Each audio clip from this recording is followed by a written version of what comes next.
তোমাদের সাথে আগের ব্লগে শেয়ার করেছিলাম যে আমরা কোথায় বেড়াতে এসেছি। তো এখন একেবারে সন্ধ্যের দিকে চলে এসেছি। সারাদিন ঘুরতে ঘুরতে তোমাদের সাথে শেয়ার করেছিলাম যে এর আগে আমরা গেছিলাম হচ্ছে ঘাগড়া ওয়াটারফলস, তার আগে দুধকুন্ডিতে গেছিলাম, আর এখন আমরা চলে এসেছি খান্ডারানী ড্যামও বলতে পারো বা লেক। আর তো এখানে দেখো এখন তো বুঝতেই পারছো বর্ষা সেরকমভাবে আসেনি বলে এখন এই অবস্থা।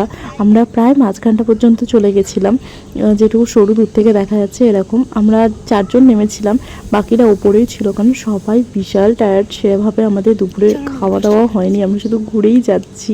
ওই স্ন্যাক্স জাতীয় এরকমই খেয়েছিলাম। আমাদের কিছু পেটে এবার খেতে দিতেই হবে, না হলে পেট বলতে আর চলবো না। তো যাই হোক, এখন দেখো মাঝখানটা করে যাব। এরাও একটা ফ্যামিলি এসেছে, আর এত সুন্দর শান্ত পরিবেশ না, কি বলবো। এখানটা মনে হবে আমাদের হাতে যদি সময় থাকতো বেশ কিছুক্ষণ এসে সবাই চুপচাপ এখানে বসে থাকতাম। অসাধারণ লাগছিল, আর এত সুন্দর একটা হাওয়া দিচ্ছিল। এই মাঝখানটা তো যাওয়াটা তো যাবেই না, মানে যখন বর্ষাকাল হবে। তো যাই হোক, এখন আমরা একটু এসেছি ওপরটা, ব্রিজের ওপরটা একটু দেখে নিতে, যে ব্রিজের ওপর থেকে কীরকম লাগে। তো যথেষ্ট সুন্দর, চারিদিকে গাছপালায় ঘেরা। তবে হ্যাঁ, বর্ষাকালে দেখলে এটার একটা আলাদা সৌন্দর্য। কিন্তু এতই গাছপালা রয়েছে যে যে কোনো সময় গেলেই তোমাদের ভালো লাগবে, কিন্তু এই লেক বা ফলসগুলো দেখতে গেলে একটু বর্ষাকালে আসাই বেশি ভালো। তো তোমাদেরকে বলে রাখি যে ঝাড়গ্রাম অনেক সাইট সিন করা জায়গা আছে, তোমরা চাইলে ইউটিউব থেকে সেগুলো দেখে নিতে পারো। কিন্তু আমাদের হাতে সময় কম ছিল বলে আমরা এই 3টে জায়গায় ভালো করে ঘুরতে পেরেছি। তোমরা যদি মোটামুটি 9:30-9টার মধ্যে এখানে পৌঁছে যেতে পারো, তাহলে বিকেলবেলা 5:30টার মধ্যে তোমরা অনেকগুলো জায়গায় দেখে নিতে পারবে। আর আমাদের একটু লেট হয়ে গেছিলো, যদিও তোমাদের সাথে শেয়ার করলাম যে এর আগে আমরা কিছুজন এর আগেও এসেছি। তো যাই হোক, এখন দেখো গাছপালাগুলো একটু বৃষ্টি হচ্ছে একটু আগে, তো সেই কারণে কত সুন্দর হয়ে আছে। আর লাল মাটির রাস্তা মাঝখানে, আর চারদিকে দুদিকে গাছপালা, কোনো জঙ্গল, বেশ কিন্তু ভালো লাগছিল।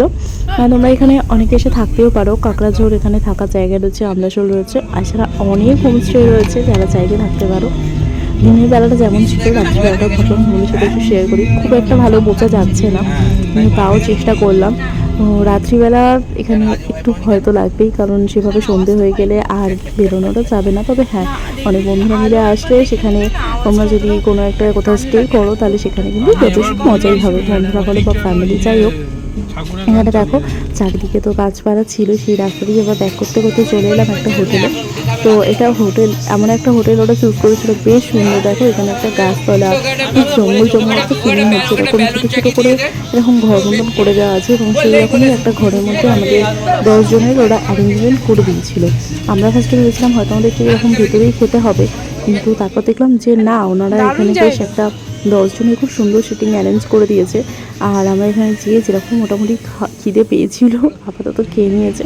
কিন্তু আমি আর ও একটা চাই নিয়েছিলাম, এর বেশি খেতে পারিনি। আর সবাইকেও পকোড়া, কেউ চা, কেউ বিরিয়ানি, এভাবেই আর কি যা যা নিজের ইচ্ছা মতো মোটামুটি এখানে খেয়ে নেওয়া হয়েছে। সারাদিনের পর এই আমাদের খাবার। সেই সকালে যা কোলাঘাটে লাস্ট খাওয়া হয়েছে ভালো করে কোথাও বসে। তো এখন এই যে এখন আমরা চটপট এখন খেয়ে নিচ্ছি, তারপরেই আমরা চলে এলাম হচ্ছে আবার কোলাঘাটে এবার একটা অন্য একটা রেস্টুরেন্টে এসেছি। এখানে এসে এই একটা তন্দুরি রুটি তড়কা, এইভাবেই মোটামুটি আজকে দিনটা কেটে গেল। সবাই ভীষণ টায়ার্ড, কিন্তু হ্যাঁ, অ্যাটলাস্ট আমরা একটা খুব ভালো একটা এক্সপিরিয়েন্স নিয়ে, খুব ভালো একটা কিছু নিয়ে আমরা বাড়ি ফিরছি। আমাদের বাড়ি ফিরতে ফিরতে প্রায় মোটামুটি বেজে গেছিলো 1:30টার মতন। তো ওরা আমাদেরকে বাড়ি পৌঁছে দিয়েই গেল একেবারে। আর এই যে ওরা এখন চলে যাচ্ছে, ওই একটু এগিয়ে দিয়ে আসতে গেছে, আর দেখতে পাচ্ছ পুরো খুটখুট করছে অন্ধকার। তো যাই হোক, ভালো খারাপ নিয়ে সব কিছু নিয়েই এক্সপিরিয়েন্সটা দারুণ ছিল, তোমাদের সাথে শেয়ার করলাম। তোমাদের কেমন লাগলো সেটা কিন্তু অবশ্যই জানিও।